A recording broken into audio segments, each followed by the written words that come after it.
Taong bayan ay unahin at dapat magkaisa. Itigil ang pag-aaway at ang pagkakagulo. Ang galit ay alisin at dapat magkasundo. Kung payapa ang ating bansa, aasenso nga tayo.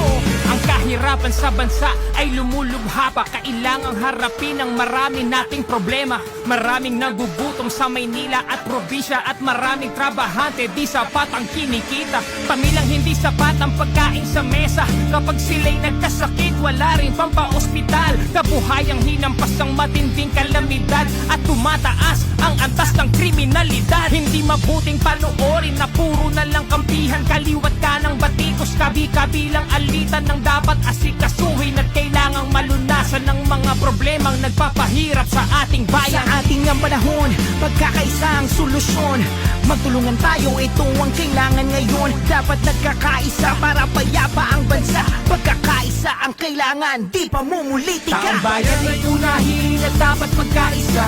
Ayusin ang mga problema ng ating bansa. Ang galit ay alisin at dapat magkasundo. Kung payapa ang ating bansa, aasenso nga tayo. Taong bayan ay unahin at dapat magkaisa. Itigil ang pag-aaway at ang pagkakagulo. Ang galit ay alisin at dapat magkasundo. Kung payapa ang ating bansa, aasenso nga tayo. Sana po ay pansinin itong aming sinasabi. Kapayapaan, ito ang nais namin na mangyari. Dahil problema ng bayan ay napakarami. Itigil ang bangayan at pagkakabahagi. Ang bansa ay payapa Kapag hindi bahabahagi. ang bansa ay masaya. Kapag walang kampi-kampi. Ang bansa ay uunlad. Kapag hindi kanya-kanya. Pagkakaisa, ito ang dapat nating magawa. Panahon na para harapin mga problema ng bansa. Sa pagbabangayan ng bayan ang nagdurusa. Nauubos lang ang oras na hindi mahalaga. Ang bigyan ng panahon, kinabukasan ng bansa. Panahon na para harapin mga problema ng bansa. At magkaisang lahat, mga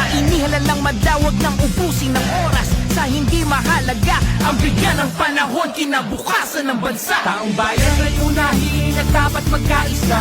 Ayusin ang mga problema ng ating bansa. Ang galit ay alisin at dapat magkasundo. Kung payapa ang ating bansa, aasenso nga tayo. Taong bayan ay unahin at dapat magkaisa. Itigil ang pag-aaway at ang pagkakagulo. Ang galit ay alisin at dapat magkasundo. Kung payapa ang ating bansa, aasenso nga tayo.